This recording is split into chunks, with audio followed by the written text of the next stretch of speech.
الله غايتنا والرسول زعيمنا والقرآن دستورنا والجهاد سبيلنا والموت في سبيل الله أسمى أمانينا. Cette devise n'est pas celle de l'État islamique, mais celle des frères musulmans. Une confrérie secrète fondée en Égypte et présente en Europe depuis le début des années 60. Son objectif, l'islamisation du monde. ومعنى هذا أن الإسلام سيعود إلى أوروبا مرة أخرى. L'objectif, c'est qu'à terme, le puzzle du califat islamique soit par la suite recomposé. L'idéologie qu'ils ont créée, on la retrouve dans tous les groupes salafistes, dans tous les groupes djihadistes. Des frères musulmans, il y en a aussi chez nous, en Belgique, à Verviers et à Molenbeek. Pas très nombreux, ils sont connus pour être assez actifs. Qui sont-ils? Que veulent-ils? Pour le savoir, nous avons mené l'enquête. Les journalistes de la RTBF t'ont refusé de toute façon leur rencontre. Oui, tu leur avais déjà dit bonjour. Mais les frères musulmans n'aiment pas s'afficher. Alors pour décoder et comprendre, nous avons été à la rencontre de 3 anciens frères musulmans. Ils vont nous révéler les dessous de cette confrérie secrète. D'abord, il y a les 10 piliers de l'allégeance, parmi lesquels on trouve le 4e dans l'ordre, c'est le djihad armé, c'est pas rien. En Belgique, la sûreté de l'État les surveille depuis les années 80. Ils sont dangereux par les idées qu'ils véhiculent et le fait donc que ces idées ne sont pas adaptées à nos valeurs démocratiques. Pour certains, leurs discours et leurs idées auraient contribué à préparer le terrain aux recruteurs salafistes djihadistes. Ah oui, ils ont participé à mettre le feu à la plaine. Daesh aujourd'hui récolte les fruits d'un travail qui en partie a été fait pendant des années par les frères musulmans. Minoritaires au sein de la communauté musulmane, les frères musulmans ne sont certainement pas les seuls responsables. Sont-ils réellement dangereux pour notre démocratie et notre sécurité? Enquête au cœur d'une nébuleuse inquiétante et mystérieuse.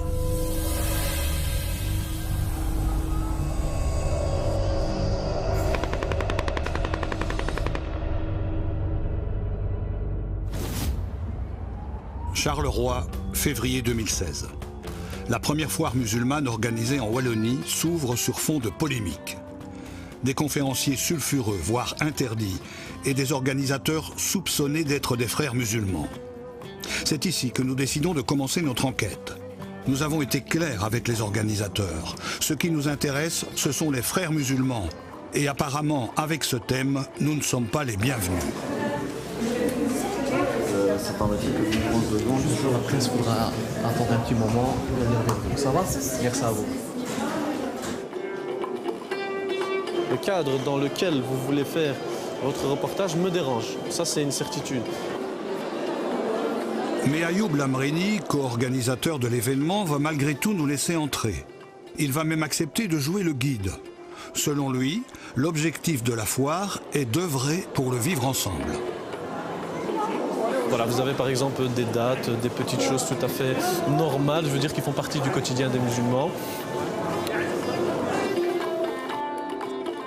Vous avez aussi des librairies qui vendent donc toute une série d'ouvrages tout à fait ouverts à tout public. Nous avons examiné les stands de près. À l'étalage de certains d'entre eux, de nombreux ouvrages salafistes prônant une pratique rigoriste. Les grands idéologues de l'islam politique et ceux qui justifient le djihad armé sont là, disposés entre les produits de beauté et les articles vestimentaires. Côté conférence, c'est la même tendance. Parmi les invités, Abou Zaïd El Mokri, un orateur controversé pour ses propos antisémites ou négationnistes. الغرب المنافق الذي يركع لليهود ويخاف من اليهود ويسجد لليهود ويقدس الهولوكوست ويعتبر رقم 6000 حقيقة مطلقة وكل الديانات ممكن أن تناقش. Ce jour-là, cet individu n'aura pas l'occasion de répandre son fiel. La ville a pris un arrêté interdisant sa prise de parole. Pourquoi inviter ce genre de personnage quand on affirme œuvrer pour le vivre ensemble? Du côté des organisateurs, on semble jouer les innocents. Nous n'avons été qu'informés bien après sa déprogrammation, de ces quelques éléments rapportés à son sujet. Donc vous n'étiez pas au courant au moment de l'inviter qu'il tenait ce genre de propos? Non, tout à fait. Donc ce sont des propos qui n'étaient effectivement pas connus du grand public. Ils sont ressortis et nous ne savons pas à l'heure actuelle juger de ces propos parce que nous ne les avons même pas encore entendus. Les organisateurs sont-ils vraiment naïfs? Ignorent-ils le pédigré de leurs invités? Abou Zaïd El Mokri est un député d'un parti islamiste marocain apparenté aux frères musulmans. Pour cette journaliste qui enquête depuis des années sur le sujet, il n'y a aucun doute, les organisateurs de la foire sont de la même mouvance. La Muslim Expo est la première tentative, à mon avis, des frères musulmans de s'implanter dans la région de Charleroi. Donc jusqu'à présent, on connaissait très bien leur foyer, leur présence à Bruxelles, à Verviers, pour ce qui concerne la partie francophone du pays. Mais là, c'est vraiment une offensive majeure vers le pays de Charleroi. Les organisateurs de la Muslim Expo réfutent avec force cette étiquette de frères musulmans. Leur discours est bien rodé et cette réponse, nous allons encore l'entendre au cours de notre enquête. Ce que je dis, ce que je répète, si les frères musulmans, ça se résout ou ça se réduit à la fraternité, eh bien, nous sommes effectivement des frères musulmans. Mais si les frères musulmans supposent une mouvance idéologique, nébuleuse, etc., à laquelle nous appartiendrons, eh bien, nous disons stop. Et je pense que l'étiquette de frères musulmans est trop souvent collée à celles et ceux qu'on ne peut pas ranger dans d'autres catégories. Les frères musulmans tentent-ils véritablement une incursion à Charleroi? Qui sont-ils réellement? Quel est l'objectif de cette organisation islamiste d'origine égyptienne présente dans plus de 80 pays à travers le monde? Pour eux, l'objectif, c'est de réislamiser la société par le haut, c'est-à-dire à partir de la conquête du pouvoir politique, de faire en sorte que la législation soit conforme avec la charia, avec le droit issu des textes sacrés et non pas avec le droit positif inspiré des diverses constitutions et législations européennes.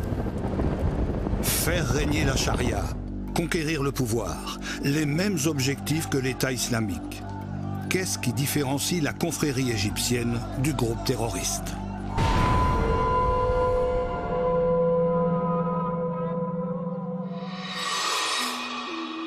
Pour comprendre, il faut remonter l'histoire. La confrérie des frères musulmans est née en Égypte en 1928, 4 ans après la chute du califat ottoman. À cette époque, l'Égypte est sous influence britannique. Hassan al-Banna, un jeune instituteur, rêve de libérer son pays de la domination laïque occidentale en islamisant la société égyptienne. Il détaille sa méthode dans un manifeste publié en 1936. Il va considérer que l'islam n'est pas simplement une religion au sens strict du terme, mais un système global. C'est une religion certes, mais un système politique, philosophique, une manière de penser et également une manière d'agir. C'est un programme islamique et c'est un programme totalitaire où vraiment la société est entièrement mise sous surveillance.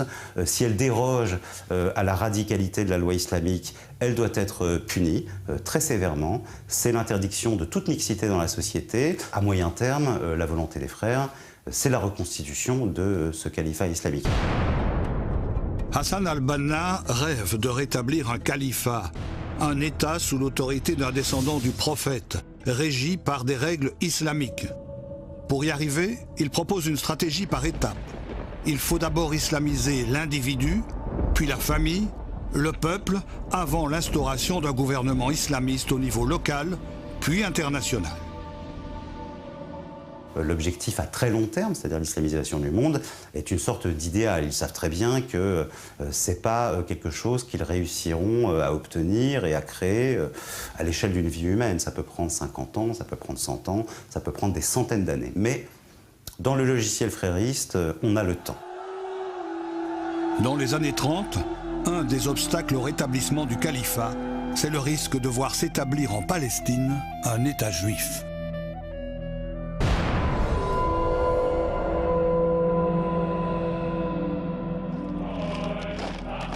Financé par les nazis, et donc influencée par leur antisémitisme, une milice djihadiste composée de 1000 à 2000 personnes est créée vers 1938. Une branche paramilitaire secrète pour, entre autres, combattre le projet de création de l'État d'Israël. Il y a eu une lune de miel assez longue entre le nazisme et les frères musulmans. À l'origine même de la structure frériste, les nazis vont financer le premier appareil secret des frères musulmans, l'appareil secret étant l'appareil clandestin et terroriste de la confrérie, qui a toujours existé. En Égypte, le roi Farouk est renversé par Gamal Abdel Nasser, qui est soutenu par la confrérie. Mais une fois au pouvoir, Nasser va laisser tomber les frères musulmans et leur projet d'islamiser la société. وقابلت المرشد العام للإخوان المسلمين وقعد وطلب مطالب. طلب إيه؟ أول حاجة قال لي يجب أن تقيم الحجاب في مصر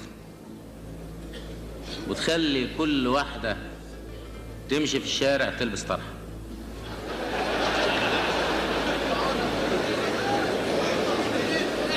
كل واحدة تمشي.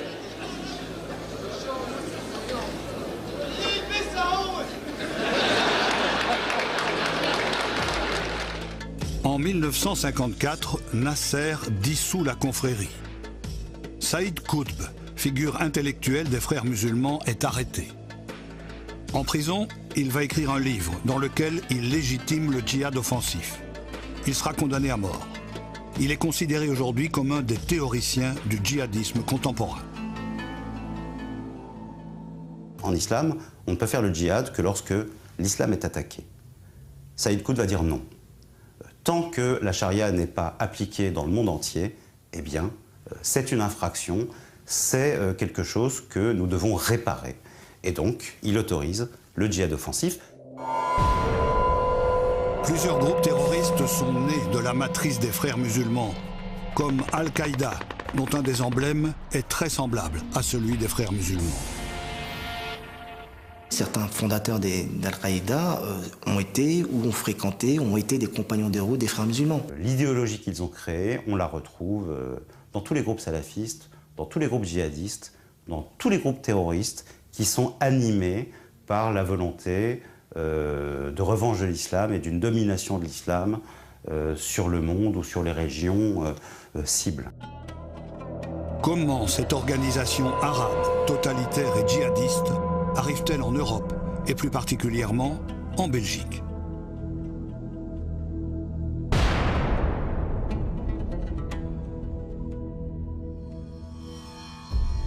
Le mouvement des frères musulmans s'est répandu dans tout le Moyen-Orient dès les années 30. Mais réprimé au fil du temps, notamment en Égypte et en Syrie, sous le régime de Hafez el-Assad, le père de Bachar el-Assad, certains frères musulmans se réfugient en Europe. Alors dès les années 1960, vous avez des frères musulmans originaires des pays du Maghreb ou du Levant qui viennent faire leurs études en France et vont créer, à partir des années 1970, un certain nombre de groupes de réflexion, de cellules, c'est encore embryonnaire à l'époque, qui leur permettront de construire un réseau. Les frères musulmans s'installent partout en Europe et s'organisent. La Fédération des organisations islamiques en Europe chapeaute les différentes branches européennes. À Dublin, ils installent le Conseil européen de la fatwa et de la recherche. Sa mission, émettre des avis juridiques basés sur la charia pour les musulmans d'Europe. Ce conseil est présidé par un personnage important, Youssouf al-Qaradawi, un des idéologues les plus connus et les plus controversés des frères musulmans.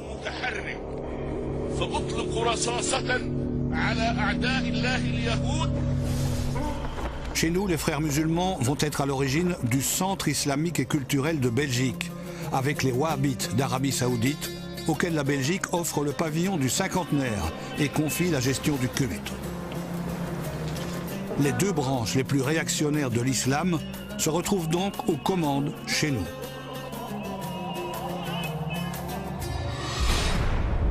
La présence des frères musulmans dans notre pays attire l'attention de la sûreté de l'État dès les années 80. La sûreté de l'État a été un des tout premiers services de renseignement à suivre la mouvance des frères musulmans, déjà fin des années 80, début des années 90. Pourquoi ? Parce qu'on considérait que véhiculer ce type d'idées pouvait poser un problème et créer des problèmes de radicalisme et d'extrémisme en Belgique. On peut considérer que les activités des frères musulmans sont en fait des activités faites par une minorité de musulmans, mais qui prétend parler au nom d'une majorité silencieuse. Les premiers lieux où ils installent des mosquées sont deux villes dont on parle beaucoup aujourd'hui, Verviers et Molenbeek. Ils ont créé 2 mosquées qui existent toujours aujourd'hui, une mosquée à Verviers et une mosquée à Molenbeek. Et c'est de là qu'a diffusé l'idéologie des frères musulmans en Belgique. Une des premières mosquées qui était raccordée au Coran des frères musulmans, c'était la mosquée Al-Khalil à Molenbeek, parce que justement ces liens avec la branche syrienne des frères musulmans étaient indiscutables. Et quand on décryptait, disons, le discours sur les papiers, on retrouvait de façon relativement évidente la trace de l'idéologie qui était véhiculée par les frères musulmans. Et ces mosquées sont très importantes. Celle de Verviers draine le plus grand public en Wallonie, en tout cas pour la prière du vendredi.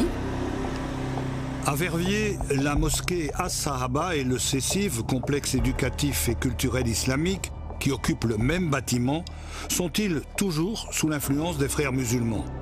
Pour le savoir, nous décidons de nous rendre sur place pour leur poser la question. Vous êtes des journalistes, vous êtes libres. Nous, à l'intérieur, c'est un lieu de culte qu'il faut respecter. On est ouvert. Laissez-moi vos coordonnées. Je vous donnerai de toute façon un rendez-vous. Pendant que nous tentons d'obtenir un rendez-vous, arrive l'imam, Frank Amin Hench, un converti. D'après plusieurs sources, il aurait prêté allégeance à la confrérie et serait donc bien un frère musulman formé dans un institut frériste européen. Mais avec nous, l'imam ne va pas accepter d'aborder ce sujet. Les journalistes de la RTBF t'ont refusé de toute façon leur rencontre. Oui, je leur avais déjà dit bonjour. Bonjour. Madame, monsieur. Oui. Je dis normalement. Oui, ça va, vous allez bien? Oui. Ça va bien. Ils ne veulent pas voir le comité de gesto, ils veulent voir le CECIF de toute façon. Donc, ce sont deux choses différentes. Pardon? Nous voulez-vous voir vous? Oui, je sais. Donc, si c'est pour discuter du culte, comme je l'avais dit, il n'y a pas de problème pour ces questions-là. Oui, mais d'autres questions, ben, voyez avec Mohamed, alors c'est lui le chef à ce niveau-là. Je vais, c'est la prière, donc on a besoin de moi. D'accord. De toute façon, on va Mais nous n'obtiendrons jamais aucune interview. Mais par téléphone, Frank Amin Hench réfutera toute appartenance ou proximité avec les frères musulmans. Pourtant, le complexe éducatif et culturel islamique est membre de la Ligue des musulmans de Belgique, affiliée à la FOI, Fédération des organisations islamiques en Europe, la branche européenne des frères musulmans. Nous n'en apprendrons pas plus.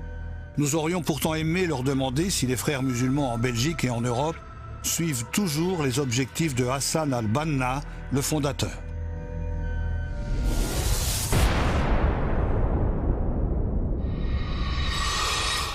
L'objectif, si vous voulez, diffère d'un pays à l'autre. Vous avez certaines organisations frères musulmans dans un certain nombre de pays qui considèrent que l'objectif in fine est de créer un État islamique dans les pays dans lesquels ils évoluent. D'autres pays qui considèrent qu'il est important de mettre en place un minimum syndical islamique, c'est-à-dire un niveau minimum d'islamité en deçà duquel on ne peut pas descendre, et défendre leur identité lorsque cette identité est perçue par les frères musulmans comme étant remise en cause. Pour connaître l'objectif précis des frères musulmans pour l'Europe, nous avons été à la rencontre de 3 anciens frères musulmans. Tous les 3 avaient prêté allégeance à la confrérie. Tous les 3 y avaient des responsabilités. Aujourd'hui, Mohamed Louisi se bat avec sa plume. Il écrit pour alerter sur les activités des frères musulmans. Farid Abdelkrim. Après 15 ans chez les frères musulmans, cet islamiste est devenu humoriste. Avec de la dérision et beaucoup d'audace, il n'hésite pas à dénoncer les dangers de l'islamisme. Service sécurité, s'il vous plaît, tu ramènes la burqa. Le paradis, il ne faut pas perdre son temps, il faut y aller vite. Hein. Mais t'inquiète pas, La burqa, c'est high-tech, ça vient de Taïwan. Dedans, il y en a l'écran plasma. Et il y en a le sidali, tu connais, c'est les canapés marocains. Toi, tu dors, les gens vont te réveiller.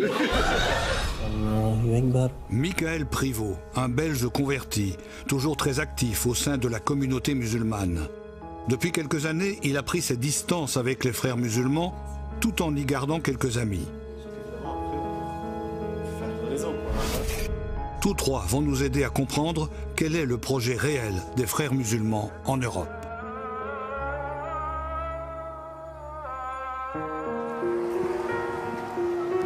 Mohamed Louisi a passé 15 ans chez les frères musulmans. Il a fait connaissance avec la confrérie au Maroc, bien avant son arrivée en France en 1999. Mohamed a 21 ans quand il décide de venir en Europe pour étudier. C'est ici, dans cette résidence universitaire à Villeneuve-d'Ascq, près de Lille, qu'il est recruté par la branche française des frères musulmans, quelques jours à peine après son arrivée. Au rez-de-chaussée, donc il y avait une salle de prière. C'était une bonne nouvelle pour moi. Et c'est là où j'ai rencontré effectivement le prédateur des frères musulmans. 3-4 jours après mon arrivée en France, donc je rencontre le premier frère musulman de France. Après cette rencontre décisive avec un recruteur, Mohamed grimpe rapidement les échelons dans l'organisation et occupe des responsabilités importantes au niveau national en tant que président des étudiants musulmans de France. Aujourd'hui, il décode. Pour lui, ce recrutement dans les universités s'inscrit bien dans un projet plus large d'islamisation de la société. Il y a une stratégie d'islamisation, islamisation de la connaissance, et cette islamisation vise l'élite musulmane. Et où est-ce qu'on va trouver l'élite musulmane? C'est dans les campus universitaires. C'est ce qu'on appelle l'islamisation par le haut. Mohamed Louisi a participé lui-même à ce projet d'islamisation par le haut, en devenant à son tour recruteur. Derrière cette porte, la salle de prière où Mohamed repérait les futurs adeptes. Il faut repérer des potentialités. La rigueur, des gens qui viennent tout le temps faire la prière, des gens un peu avec un look qui reprend un peu la barbe et compagnie. Ces gens-là ils sont repérés, donc la personne, il rentre en contact avec eux. Et souvent, pas de manière directe. Mohamed Louisi, recruteur, nous explique comment fonctionne cette société secrète. Pour devenir un vrai frère musulman, il faut prêter un serment d'allégeance dans un rituel particulier. On est invité, soi-disant, à un dîner, et puis on a tout le staff dirigeant des frères lillois. On s'est mis debout, on s'est donné la main, et puis on répétait la formule pour l'allégeance, prenant témoin Dieu de cet engagement. وعاهد الله أن ألتزم بواجبات الإسلام والجهاد في سبيله وعاهد الله على احترام شروط بيعتي للإخوان المسلمين. Pour se préparer à prêter serment, les responsables lui demandent d'étudier une épître particulièrement belliqueuse de Hassan al-Banna. On y parle de djihad armé et de sacrifice. Moi, je découvre plus tard que cette épître-là n'était pas destinée aux frères musulmans lambda à l'époque d'Hassan al-Banna. Était réservée à la branche paramilitaire qui menait des actions, disons-le, terroristes très violentes.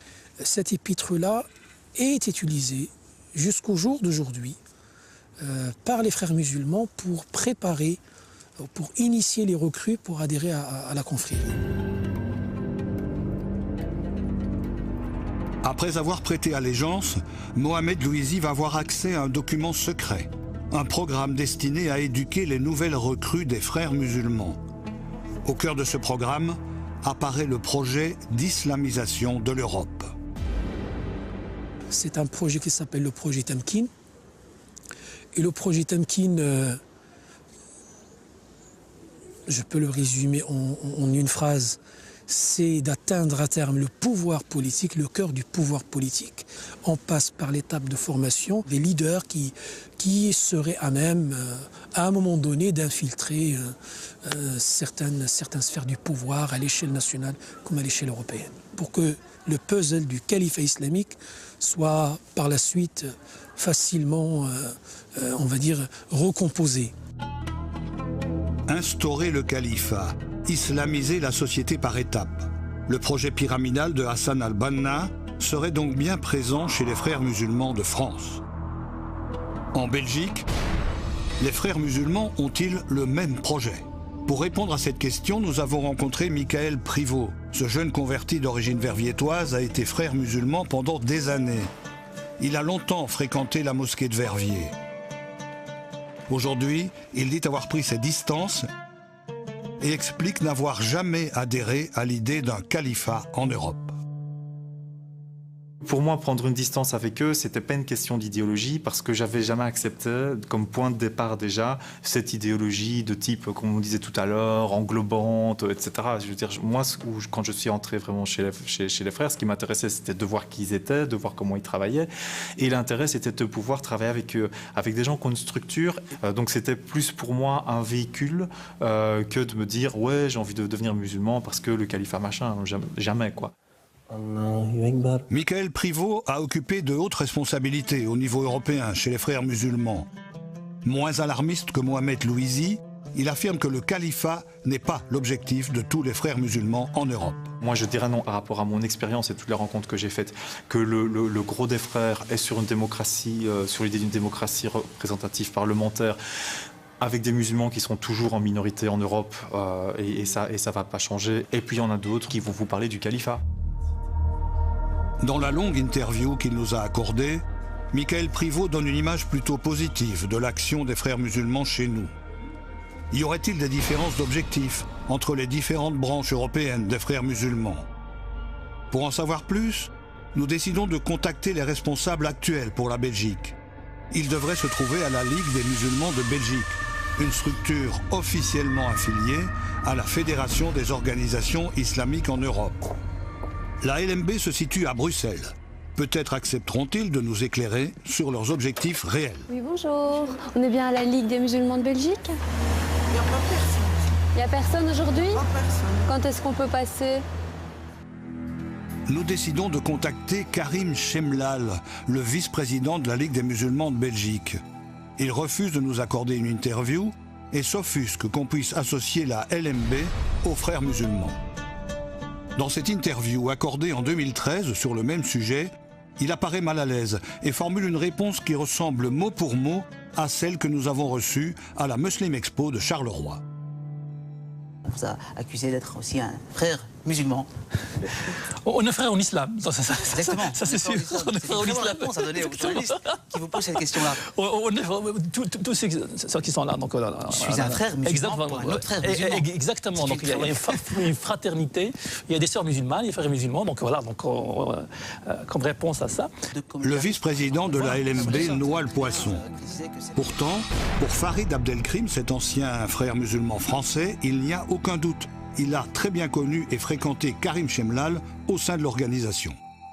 Alors je suis sûr pour Karim Chemlal que c'est un frère musulman. Garanti, tamponné, frérot à 1000%. Et je me suis rendu compte qu'avec les frères musulmans, on affectionnait plus l'hypocrisie institutionnalisée que le message ou que le discours franc et honnête. Le discours franc et honnête est considéré par certains comme un manque de respect, comme une tare comportementale. Et avec le temps, je me suis rendu compte que non, les mecs ils se moquent du monde. Donc, qui dit se moquer du monde, c'est se moquer des musulmans, c'est aussi se moquer de l'islam, je suis désolé. Hypocrisie, culte du secret, il y en a pourtant bien un qui parle clairement et qui ne se cache pas. C'est Youssouf Al-Qaradawi, le président du Conseil européen de la fatwa et de la recherche. Il n'a pas peur d'afficher ses ambitions pour l'Europe.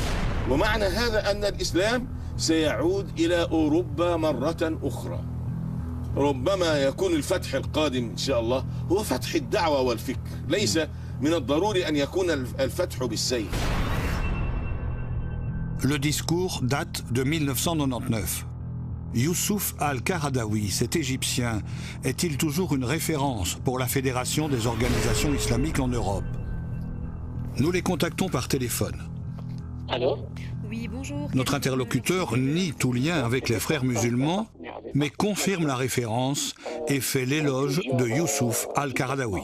Globalement, c'est quelqu'un qui est mal connu. Pour moi, qui est dans l'air du temps par rapport à la démocratie, aux valeurs universelles des droits de l'homme, aux libertés, tout ce qu'on veut, aux droits de la femme. Plein de choses comme ça, ces propos sont extraordinaires. من يؤدبهم نتيجة إفسادهم.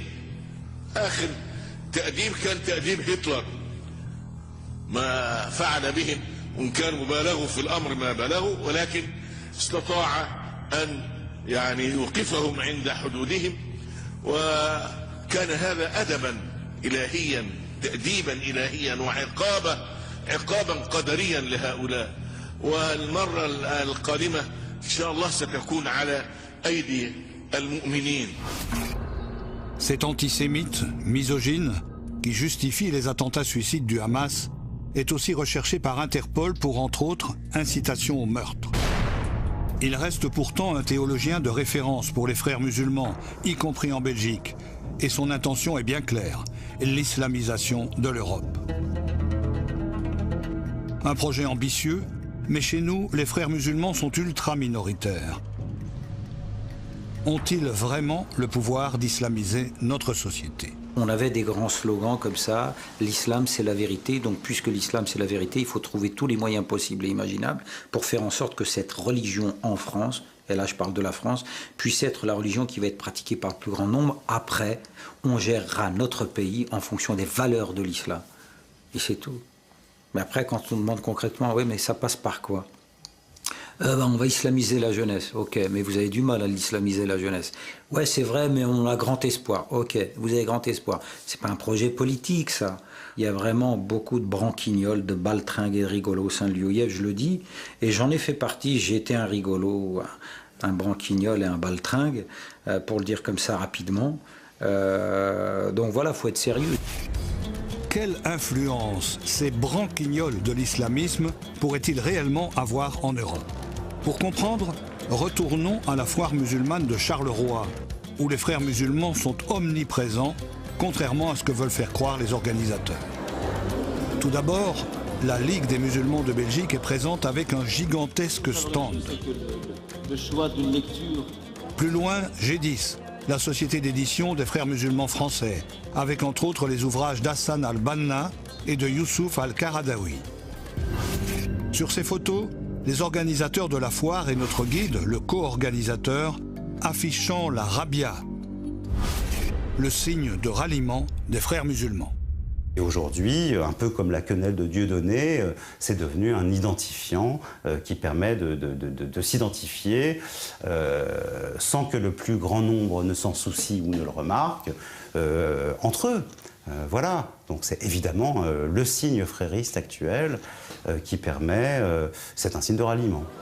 À Charleroi, nous sommes donc bien au bon endroit pour prendre connaissance du genre de discours que les frères musulmans diffusent.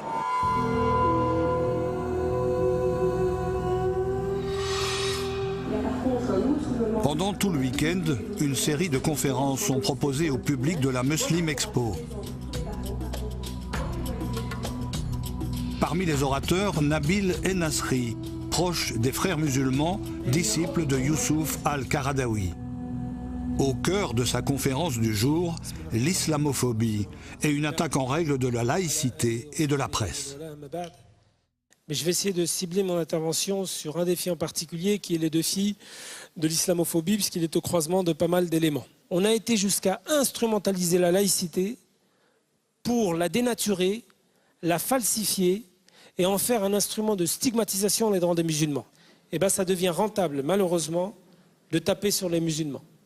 Ce qui fait que vous allez avoir une succession de une dans Le Point, l'Express, Marianne, qui fait que certains ont intérêt à exploiter cette peur à des fins financières. Pour les experts, ce genre de discours est typique de la rhétorique des frères musulmans.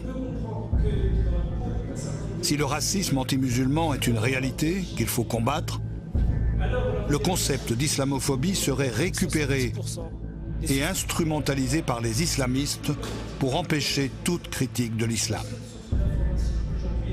À travers cette revendication ou cette lutte contre l'islamophobie, il y a l'idée que l'islam ne peut pas être attaqué. L'islamophobie est une arme contre les non-musulmans qui critiqueraient l'islam. C'est aussi une arme contre ceux des musulmans dont ils ont le sentiment qu'ils ont une interprétation erronée de l'islam, c'est-à-dire une interprétation qui n'est pas la leur.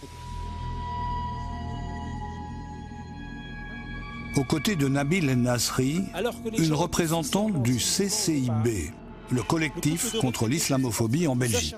Nous avons contacté ce collectif pour leur demander s'ils instrumentalisent l'islamophobie pour empêcher la critique de l'islam. Agib El-Hajaji, fondateur et porte-parole du collectif, a accepté de répondre, tout en précisant qu'il n'a rien à voir avec les frères musulmans.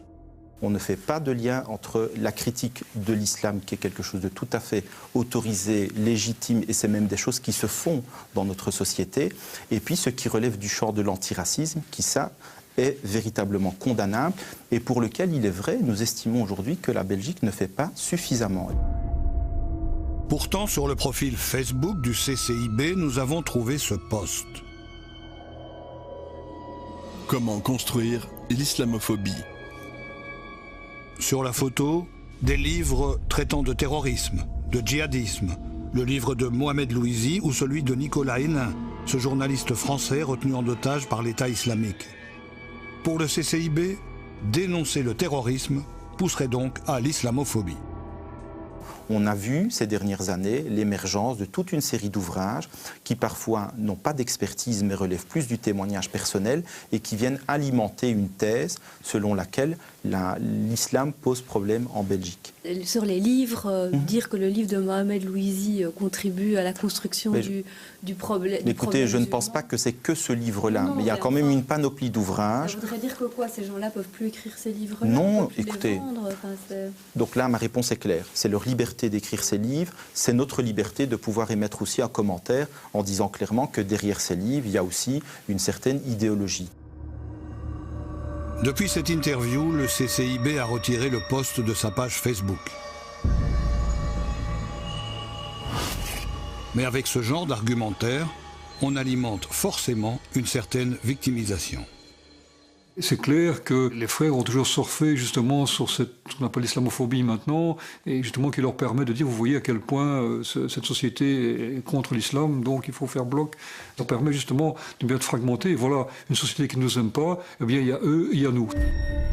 Eux et nous. C'est déjà sur ce même ressort que les frères musulmans s'étaient positionnés dès la fin des années 80 sur le port du voile dans les écoles en Belgique ou en France. Un débat houleux et passionné auquel Farid Abdelkrim a largement participé dans les débats télévisés. Écoutez, moi je ne vais pas aller à l'encontre de choix faits par des jeunes filles. C'est ça la République, c'est ça notre pays. Alors j'entends ici des gens s'insurger au nom de la République, au nom de cette dite laïcité, pour dire non, vous êtes complètement à côté de vos pompes, vous les musulmans, vous devez enlever votre voile.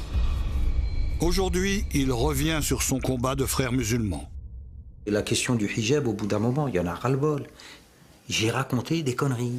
Je me suis comporté parfois, excusez-moi l'expression, comme un connard. L'admettre, c'est pas dire que je le suis, c'est admettre qu'à un moment donné, l'erreur est humaine. Eh ben non, chez les frères musulmans, cette erreur-là, on veut pas en parler. C'est pas un truc fondamental pour être un bon musulman ou une bonne musulmane. Donc toutes ces questions-là, une fois qu'on les enlève, qu'on enlève la question de l'islamophobie, de la Palestine, du hijab, qu'est-ce qui reste ? Il reste pratiquement plus rien. Le port du hijab, la non-mixité dans les piscines ou le halal dans les cantines scolaires, autant d'affirmations identitaires portées entre autres par les frères musulmans. Sur ce folder distribué par la Ligue des musulmans de Belgique, la mission est claire. Préserver l'identité musulmane. Il y a besoin, si vous voulez, lorsqu'on est dans une sorte de perte de l'évidence religieuse, où rien ne vous renvoie finalement à l'islam, de développer des signes islamiques ostentatoires qui permettent de vous rattacher à cette identité islamique. Or, lorsqu'on gratte un petit peu, que ce soit en Belgique ou en France, à chaque fois que les frères musulmans ont tenté d'introduire un rapport de force avec les pouvoirs publics, ils ont systématiquement perdu. En France, ils ont perdu en 2004. Une loi a été votée interdisant tout signe religieux dans les écoles publiques. Chez nous, des propositions parlementaires concernant les signes convictionnels ont été déposées et font débat. Le port du foulard, là, ce que vous avez sur la tête, parce que c'est ça, c'est une liberté individuelle que vous exercez, ça ne peut pas être lié à un signe convictionnel. C'est ça que vous dites? Je dis que peu importe, quand bien même c'est un signe convictionnel, que ce soit pour des raisons culturelles, religieuses, aujourd'hui la Constitution le garantit. Parce que moi j'ai juste peur que pour lutter contre les extrémismes, on en vient finalement proposer une laïcité qui est presque une laïcité laïciste et, excusez-moi le terme, extrémiste. Pour défendre le port du hijab et attaquer la laïcité, encore le CCIB, représenté cette fois par Farida Tahar.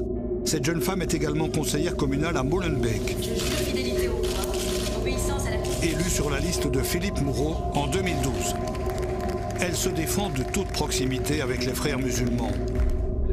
Pourtant, elle a étudié les sciences islamiques ici, à l'Académie Al-Khayriya Belgica, où de nombreux conférenciers frères musulmans sont régulièrement invités.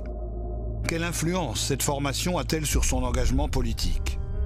Agib El Hajaji, le porte-parole du CCIB, qui nie lui aussi tout lien avec les frères musulmans, a défendu les mêmes causes que Farida Tahar, mais à Verviers.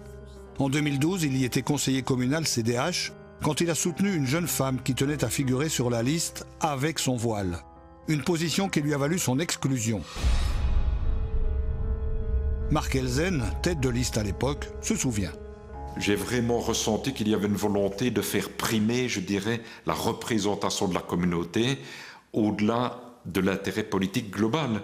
Évidemment, j'avais vraiment le sentiment que c'était devenu un combat en soi d'avoir la première élue porteuse du foulard dans une enceinte communale. Voilà, ça me paraît quand même pas être un but en soi. Je dirais c'est même suspect que l'on puisse prendre ça comme un but en soi, si vous voulez. Depuis, Agib El Hajaji a rejoint Écolo, un parti qui défend ce qui peut ressembler à des accommodements raisonnables. Une notion avec laquelle le CDH a aujourd'hui pris de la distance.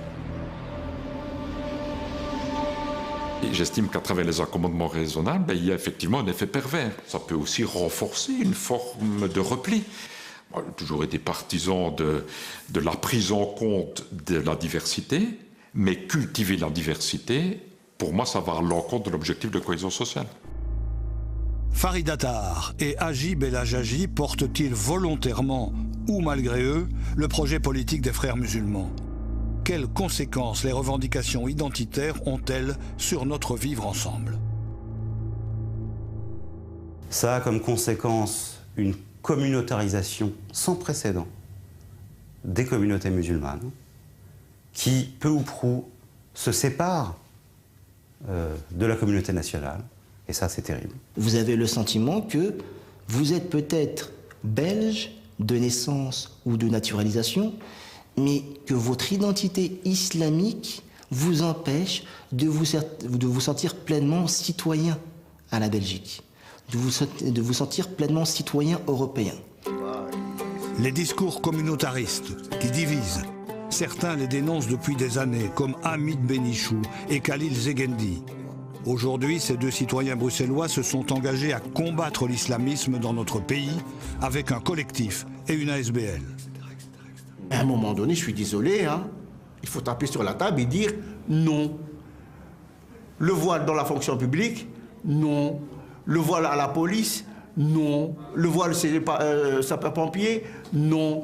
Pourquoi vous mettez à chaque fois votre musulmanité en face de ma tranche? Pourquoi? Attends, mais moi, j'ai pas envie de vivre dans un État musulman. Moi, je suis pas en Arabie Saoudite ici. Nous avons assisté en spectateur à tout cela. Et je pense qu'aujourd'hui, la bataille se présente vraiment très inégale. Mais on ne doit pas laisser tomber les bras.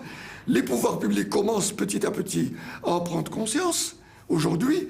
Mais il va falloir quand même leur donner des outils pour qu'ils puissent comprendre qui est derrière tout cela. Les frères musulmans, ils ne sont pas bêtes, hein, c'est des gens très intelligents. Ils ont profité de la faille de la neutralité pour revendiquer tout ça. L'ambition de ces deux citoyens, promouvoir un islam de Belgique en proposant une alternative au discours islamiste. On veut l'islam de Belgique pour le protéger de ces gens. Donc pour moi, l'islam de Belgique, c'est clair, net, précis, adhésion aux lois et aux valeurs universelles. La loi, c'est le code pénal, le code civil. Terminé. Mais il n'y a pas une adhésion à une idéologie politique, qu'elle soit islamiste ou pas. Ça, non, c'est la loi de l'humain qui prime sur la foi. Clair, c'est net, c'est précis. Nous avons des rendez-vous qui se dessinent maintenant avec des hommes politiques, des parlementaires, des ministres, etc. Maintenant, pour pouvoir vraiment dialoguer, je dirais, face à face, pour essayer maintenant de mettre des projets rivaux à ceux des frères musulmans en place et pour essayer maintenant d'asseoir vraiment, concrètement, nos projets sur le terrain musulman de Belgique. Un combat de David contre Goliath. Le discours des frères musulmans est très largement diffusé à travers un réseau d'associations, mais aussi sur Internet ou sur des chaînes satellitaires comme Al Jazeera. Leur plus séduisant ambassadeur, le controversé Tariq Ramadan, chouchou des médias, est aujourd'hui attendu à Bruxelles. Il est l'un des invités d'un cycle de conférences débats organisé par l'ULB, la RTBF et le journal Le Soir. Aussi bien les pouvoirs publics, certains médias que le monde académique maintenant est complètement envoûté par les frères musulmans en Europe et par Tariq Ramadan en particulier. Certains médias en tout cas ont joué un rôle non négligeable dans la normalisation du discours de Tariq Ramadan et de sa présence. Tariq Ramadan est un prédicateur controversé à cause de ses liens supposés avec les frères musulmans. Souvent accusé de tenir un double discours, il est proche de Youssouf Al-Qaradawi, avec lequel il siège au sein de l'Union mondiale des savants musulmans, un organisme frériste. Ce jour-là, Tariq Ramadan aura de la contradiction. Face à deux laïcs, l'échange sera animé. Après la conférence, Tariq Ramadan, petit-fils du fondateur des frères musulmans, Hassan al-Banna, accepte de répondre à nos questions sur ses liens avec la confrérie. Vous voyez qu'il y a des éléments avec lesquels que je partage. Moi, je ne veux pas les diaboliser. Je ne veux pas qu'on dise, par exemple, je n'admets pas historiquement qu'on dise les frères musulmans, ce sont des violents et des extrémistes. Je veux qu'on les confronte d'idée à idée. Je n'ai jamais été des frères musulmans. Je suis le petit-fils du fondateur. Je ne suis pas des frères musulmans. Tariq Ramadan n'a pas prêté allégeance à la confrérie, mais ses liens et sa proximité avec leur idéologie ne font aucun doute, contrairement à ce qu'il tente de nous faire croire. Il s'est beaucoup reproché de cette mouvance récemment. Il était régulièrement à Doha, sur la chaîne Al Jazeera, dirigé par le frère musulman Youssef Al-Qaradawi. Et donc, de ce point de vue-là, il est assez présent dans cet univers, mais il le traduit dans un langage beaucoup plus soft, beaucoup plus acceptable. Plutôt que de reconnaître ses liens avec les frères musulmans, Tariq Ramadan préfère se présenter comme un réformiste.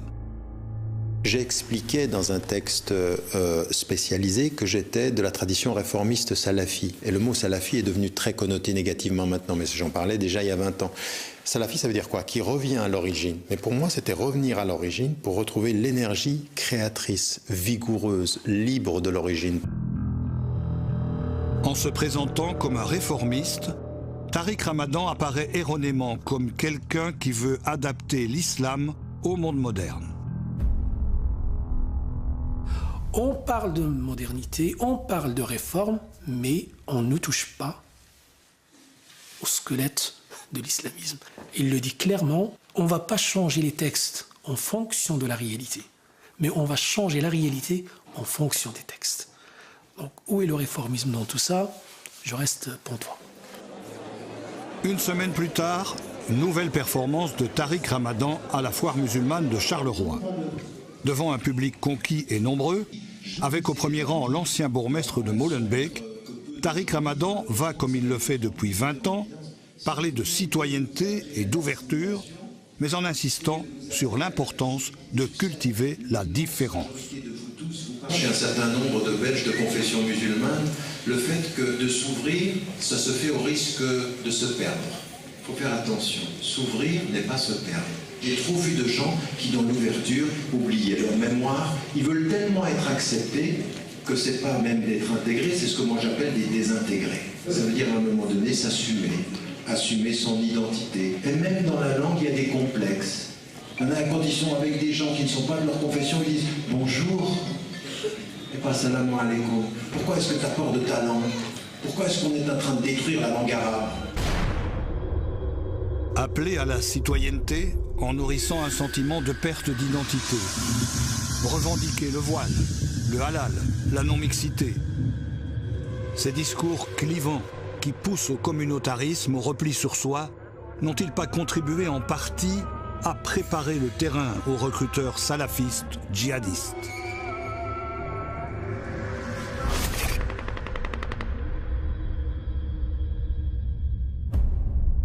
Daesh aujourd'hui récolte les fruits d'un travail qui en partie a été fait pendant des années par les frères musulmans.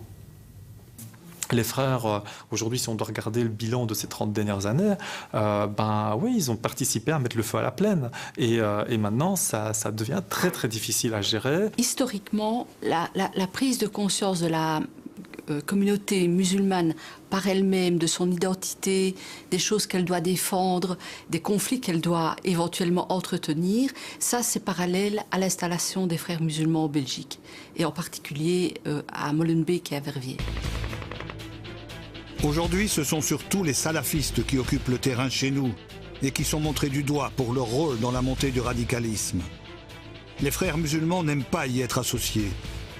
Pourtant, le 13 juin 2013, lors d'une grande réunion au Caire, en Égypte, frères musulmans du monde entier et salafistes ont signé ensemble un appel au djihad en Syrie, un appel à la résistance au régime de Bachar el-Assad.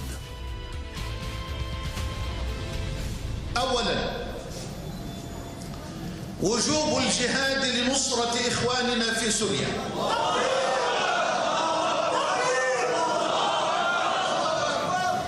بالنفس والمال والسلاح وكل أنواع الجهاد والنصرة. استنكار تصنيف واتهام بعض فصائل الثورة الإسلامية بالإرهاب في الوقت الذي يغض الطرف فيه عن الجرائم الإنسانية للنظام السوري وحلفائه.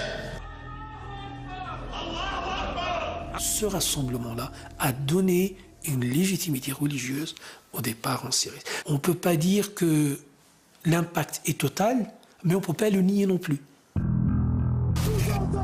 Après avoir clairement contribué à polluer le climat, après avoir attisé le communautarisme, après avoir appelé au djihad, les frères musulmans condamnent aujourd'hui avec force les terribles attentats qui ont touché Paris ou Bruxelles. Mais ces condamnations ne suffisent pas à rassurer tout le monde. Dans certains pays, les responsables politiques ont affirmé officiellement la dangerosité de l'organisation. C'est le cas par exemple en Grande-Bretagne, où David Cameron estime qu'adhérer à cette idéologie est un signe d'extrémisme. Aux États-Unis, il existe une proposition de loi pour inscrire les frères musulmans sur la liste des organisations terroristes. Chez nous, rien d'officiel, mais certains s'interrogent. Nous allons demander au ministre de l'Intérieur de faire produire un rapport non pas sur le radicalisme, mais sur les courants qui alimentent le radicalisme, et ce radicalisme qui alimente le terrorisme, on le sait, et sur le courant salafiste et le courant des frères musulmans en particulier. Nous souhaitons en effet objectiver davantage la situation. C'est un groupe radical dangereux. Objectiver, être vigilant, ne pas laisser le champ libre au radicalisme, des défis qu'il faudra relever sans faire d'amalgame. Je pense qu'on est allé d'erreur en erreur dans le dialogue qu'on a avec eux depuis en gros les années 80. Et on a péché par naïveté et par ignorance. Aujourd'hui, ce qu'il faut faire, je ne sais pas. Bon, déjà, il y a quand même des mesures de bon sens. Je pense qu'on ne peut pas laisser aux gens qui ont inventé l'islam politique, qui ont inventé l'idée même du djihadisme, cette vision extrêmement obscurantiste, paranoïaque, raciste, qui s'exprime au sein des frères musulmans, on ne peut pas leur confier la formation des imams. Celui qui ne sait pas et celui qui ne veut pas savoir. Voilà. Je crois que... Je ne dirais pas il est trop tard. Il est un peu tard. Mais enfin, il y a encore beaucoup de choses à faire. Aujourd'hui, Mohamed Louisi écrit une nouvelle page de sa vie. Il a quitté l'islamisme, mais pas l'islam. Il revendique un islam apolitique et surtout lance un appel aux frères musulmans. Pour lui, la première chose qu'ils doivent faire, c'est une vraie réforme.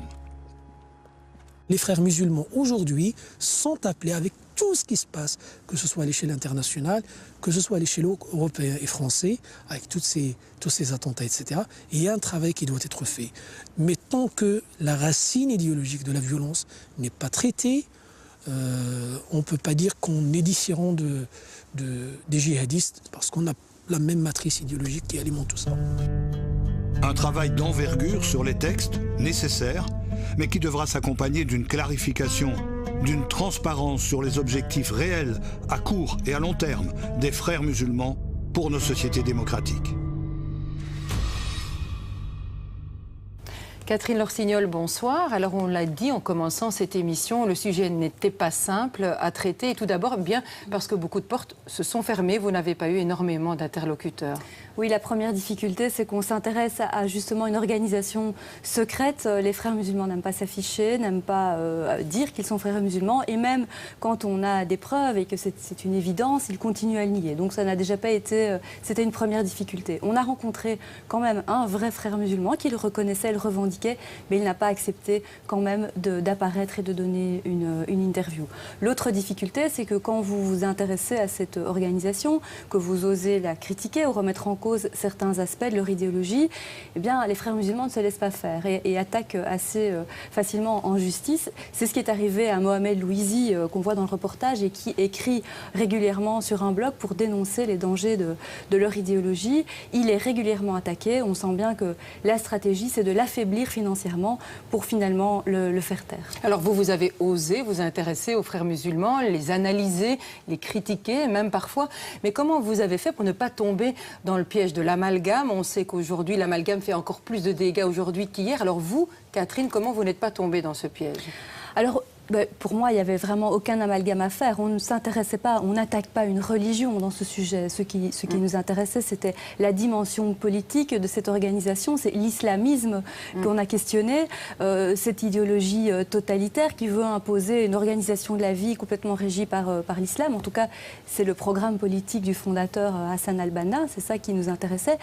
Et ce qui nous intéresse aussi en Belgique, ici, on a une liberté de pensée, une liberté d'expression. Donc les frères musulmans auraient aussi le droit d'exprimer leurs idées, mais ils ne le font pas. Et ce qui serait intéressant dans une société démocratique comme la nôtre, c'est que justement, ils sortent du bois et qu'on puisse avoir un débat d'idées avec eux. Alors on l'entend dans votre enquête, peut-être faut-il encore le répéter, la majorité des musulmans s'exprime clairement pour un islam de Belgique qui respecte d'abord les lois belges. Bien sûr, on a vraiment affaire à une minorité. On parle de 80 à 100 personnes en Belgique qui auraient prêté allégeance à la confrérie. Alors ça ne veut pas dire qu'il n'y en a que 80 ou 100. Ce qui est aussi compliqué dans cette organisation, c'est qu'il n'y a pas vraiment une carte de membres. Vous pouvez être considéré comme frère musulman ou en tout cas proche de leurs idées, porter leurs projets, parfois consciemment, parfois même inconsciemment, en fréquentant certaines ASBL au sein desquelles, dans le conseil d'administration, il y a 1 ou 2 frères musulmans qui a prêté allégeance, et d'autres membres qui ne se rendent même pas compte réellement qu'ils fréquentent une association qui est finalement dirigée ou fondée par des frères musulmans. Et donc ça complique aussi les choses. Mais en tout cas, cette minorité a pour ambition, on le voit de plus en plus clairement, de se positionner comme interlocuteur des autorités.